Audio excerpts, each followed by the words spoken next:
Welcome to another deep dive. Today we're tackling how societies try to nudge us all towards, well, being better people. It's about ethics, yeah.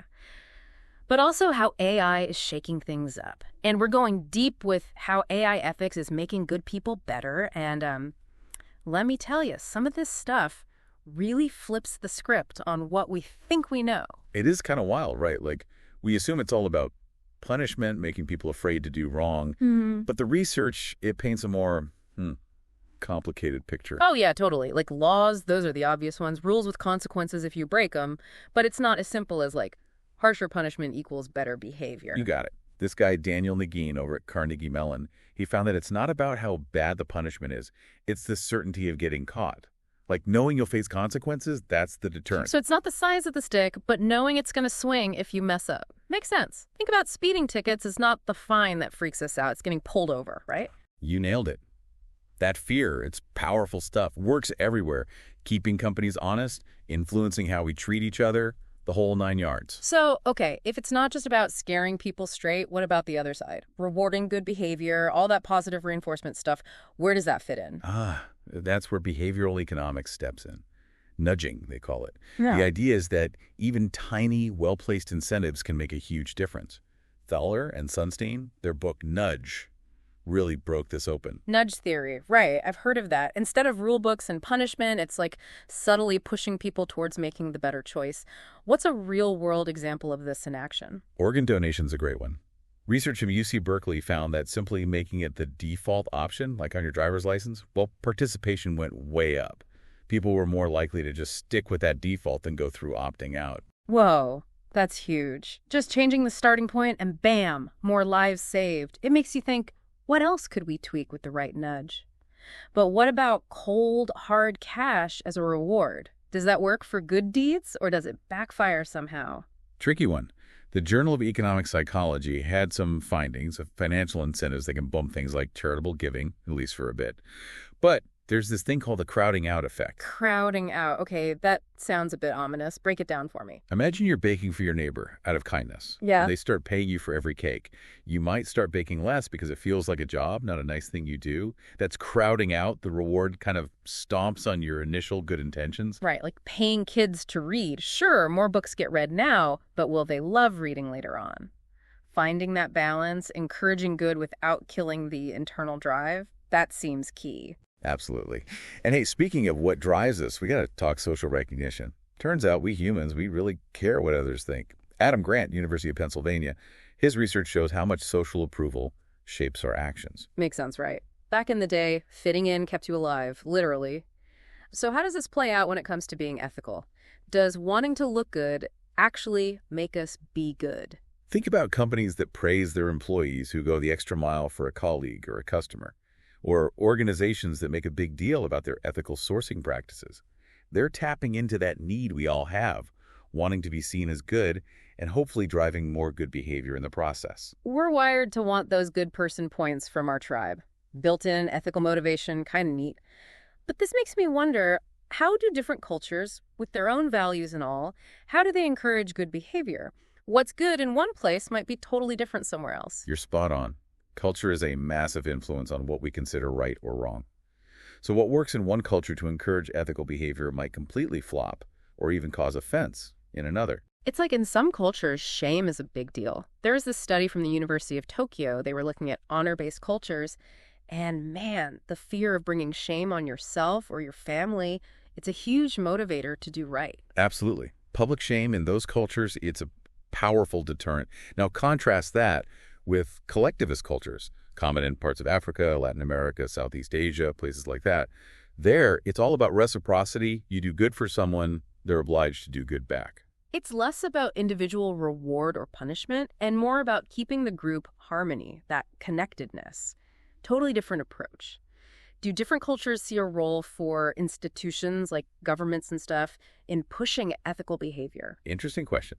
The specifics, they definitely vary, But almost every culture has got institutions that play a part in shaping what's right and wrong. Could be official, like legal systems, or more informal, like families or religious groups. Makes sense because companies, schools, they've all got systems in place to encourage certain behaviors, right? Like it's not just random, there's a structure to it. Absolutely. Companies have codes of conduct, whistleblower policies, ethics training. Schools have character education.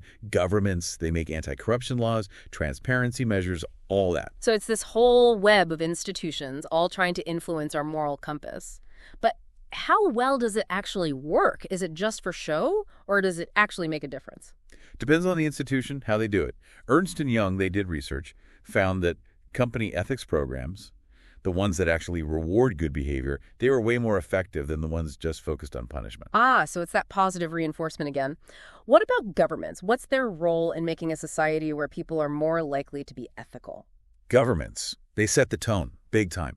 Strong anti-corruption laws, whistleblower protections, being transparent, all that matters. There's this thing, the Corruption Perceptions Index, ranks countries based on how corrupt their public sector seems. Places like New Zealand, Finland, they always score high. They've got those strong anti-corruption measures, a culture of accountability. So it's a combo, strong laws, and a culture that values doing the right thing. Can't forget about education, though, right? Schools, they got to be huge in shaping young minds when it comes to ethics. 100%. Yeah. Education is foundational. Harvard research shows those character education programs, especially the ones with positive reinforcement, they really impact how kids behave, teaching about honesty, respect, fairness, all that good stuff. But now, let's bring in the AI. That's what we're really here for, right? Yes. Wow. This is where I get really curious. We've talked traditional ways to encourage good behavior, but where does AI fit in? Could it totally change how we even think about ethics, how we try to make people act ethically? Now, that is where it gets exciting. Think about AI helping us craft even better incentives. AI that dives into these massive data sets about human behavior, finds patterns, helps us figure out what truly makes people do the right thing. So AI could be like the secret weapon for a more ethical world. That's a pretty hopeful thought. I'm definitely ready to dig into that. Oh, absolutely. So many cool ways AI is already being used. For example, the UK's got this behavioral insights team. They're using AI to figure out the best nudges to get people to pay their taxes, analyzing data to see what really works for different groups of people, getting super targeted with their strategies. That's so smart. It's like AI helps personalize those nudges, making them way more effective. Is that just the tip of the iceberg? What else do you see happening with this personalized influence and ethics? Oh, we're just getting started. We're already seeing AI being used to create dynamic incentives. Dynamic incentives? That sounds pretty sci-fi. What does that even mean? Think about it. A system that changes ethical incentives as you go, based on, your actions and your situation. Like a personalized ethical guide that adapts to you. Whoa, hold on. So it's not just about finding the right nudge for someone. It's about the nudge changing as they change? That's next level stuff. Got any real-world examples of how that would even work? Researchers over at Stanford, they're looking into how dynamic incentives could totally change public health. Imagine an AI that encourages healthy habits, but it, tailors rewards or suggestions to how you're doing, what you like, even your mood. It could suggest going for a walk on a sunny day when you're feeling good, or maybe give you a healthy recipe when you're stressed. That's wild. It's like a little AI cheerleader in your pocket, always adapting its strategy to keep you going, makes those old public service announcements about healthy living look so clunky. But this AI influence, it's not just about nudging individuals, right? What about how it's changing big institutions like companies? Exactly. AI is shaking up corporate compliance in a big way. Yeah. Picture this, AI systems watching how employees behave, but in real time, flagging anything that looks ethically iffy before it becomes a problem, like an early warning system for bad behavior. So instead of just reacting to bad stuff, companies can actually stop it before it happens. Now that is a game changer. Are there companies actually using this kind of thing right now? Oh yeah, definitely. Deloitte, they did a study, found that companies using these AI-powered systems, they had a lot less ethical violations. And it's not just about catching the bad apples. It's about rewarding good behavior, creating a work environment where ethics is encouraged. It's like AI can help shift a whole company culture towards being more proactive, more ethical. Not just about rules and punishment, but about making it easier to do the right thing in the first place. What about other examples? Is AI being used to encourage good behavior on a larger scale? Brazil's got a pretty interesting example. They're using AI to revamp how they collect taxes. So the system, it personalizes the whole tax thing, making it less scary, more user-friendly, gives you personalized guidance, simplifies everything, even offers rewards for paying early. You're making paying taxes sound almost .fun. Never thought I'd say that. But this makes me think, if AI can nudge people and change how these big institutions work, what about those huge global issues? Hmm. Climate change, poverty, corruption, all that stuff. Could AI help us solve those in a way we haven't been able to before? That's where it gets really interesting. AI's ability to analyze massive amounts of data, find those hidden patterns, come up with solutions that could be huge for tackling those big, seemingly impossible problems. It's like we're going from using hammers to scalpels when it comes to these global challenges. Pretty powerful image, right? Got any examples of how this is actually working, like AI making a difference on these huge problems? DeepMind, for example, they used AI to optimize Google's data centers, how much energy they use. Ended up reducing energy consumption by a whole 15%. That's massive for sustainability. Shows how AI can make a real dent in climate change. 15%. That's Yeah. mind-blowing. And all because AI can crunch the numbers, find those solutions that we humans might miss, like AI can see things we can't, and then use that to help us make better choices. Any other ways AI is being used for these big systemic problems? Researchers are looking at how AI can help design economic policies that are fairer, analyze the impact of different social programs, even predict the long-term effects of different strategies to address poverty and inequality. It's about using AI's smarts to make a world that's more just, more equal. That's a really hopeful thought. AI could be this amazing force for good, helping us build a better future for everyone. And I gotta ask this, with all this potential, aren't there also some big risks? What if AI is used for the wrong reasons? Or what if it gets, too powerful? That kind of stuff keeps me up at night. You're bringing up something super important. We can't talk about all this potential without looking at the downsides, too. AI is a tool, and like any tool, it can be used for good or bad. It all comes down to how we choose to develop it and use it. And one of the big worries is bias in AI algorithms. Bias, you mean like those stories about AI systems being prejudiced against certain groups of people? That's definitely concerning. How does that bias even get into the AI in the first place? Well, AI systems, they learn from the data they're trained on. So if that data has biases that already exist in society, well, the AI picks those up too. And that can lead to unfair decisions, especially in things like hiring, loans, even the criminal justice system.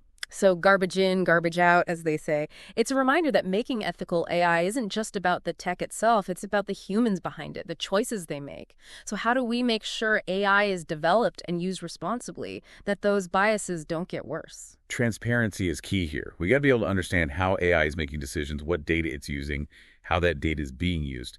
Without that, we can't find and fix bias, and we can't hold the people making these systems accountable. Transparency makes sense, but it seems like that would require a huge change in how AI is developed. Right now, it's a lot of secrecy, companies treating their algorithms like top secret recipes.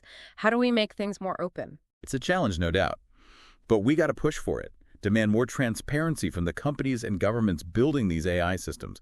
We need clear rules, ethical guidelines to make sure AI benefits everyone, not just a select few. So it's about a whole new way of thinking about AI, one that puts ethics first, makes things transparent, holds people accountable right from the start. That's it. It's not just about making cool tech. It's about making tech that reflects our values, tech that helps everyone.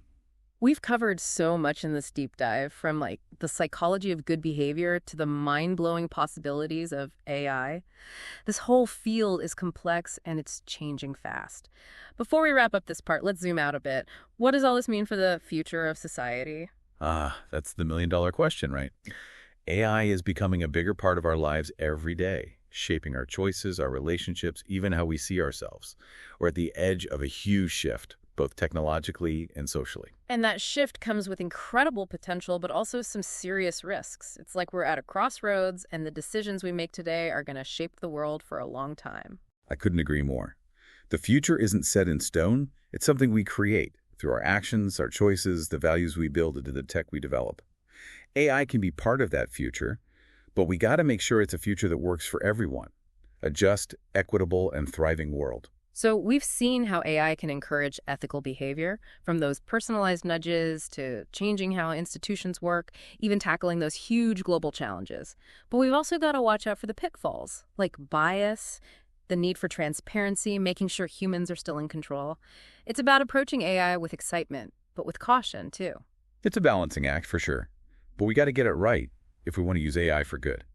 This deep dive has given me a lot to think about. Before we move on, any last words of wisdom for our listener? Any key takeaways to keep in mind as they try to navigate this whole world of AI and ethics? I think the biggest takeaway is that AI isn't this unstoppable force that's going to decide the future for us. It's a tool. And like any tool, it can be used in good ways or bad ways. What happens with AI, it really comes down to us. That's both, empowering and kind of scary, right? Well, We have a responsibility to be part of this conversation, learn about what AI can do, where it could go wrong, and demand that it's used ethically. you got it. We can't just sit back and watch. We got to be involved in shaping this future. Yeah. And one of the best things we can do is encourage critical thinking, especially for young people. Give them the tools to question what they see, analyze information, really understand the impact of the tech they're using. We need a generation of, ethical hackers almost. Not breaking into systems, but being able to really dissect these technologies, see past the hype, understand what could happen if they're used in the wrong way. Love that analogy. We need people who can look beyond the cool features and ask the tough questions. Who benefits from this? Who might get hurt? What are the unintended consequences? Those are the questions that'll help us use AI for good. So it's not just about teaching kids to code, it's teaching them to think about the impact of that code, the systems they build. Ethics has got to be part of the whole process from the very beginning. Absolutely. It's about building a culture where ethics isn't an afterthought. It's baked into how we design, develop, use technology. And that shift, it has to happen everywhere, in families, schools, companies, governments, you name it. It seems like this whole discussion about AI ethics, it's really a discussion about what we value as a society, what matters to us, what kind of world do we want to live in. AI can help us get there, but only if our goals are aligned with our values. Could have said it better myself. We have to be intentional about the future we're building. We can't just let technology decide what we value. We have to use technology to support the values that matter to us. This deep dive has definitely given me a new way of looking at AI. It's not just about robots and algorithms. It's about human choices, human values, and the kind of world we want to create. It's exciting, it's challenging, and it's something we all need to be thinking about. Couldn't agree more. The future of AI, it's not written yet. It's a story we're writing together. And it's up to all of us to make sure it's a story with a happy ending. Well said. So everyone listening, stay curious, stay informed, and stay involved in these conversations. The future of AI, it really is in our hands. Thanks for joining us on this deep dive into the world of AI and ethics. It's been a fascinating journey, and I hope it's got you thinking too. Until next time, keep exploring, keep learning, and keep diving deep.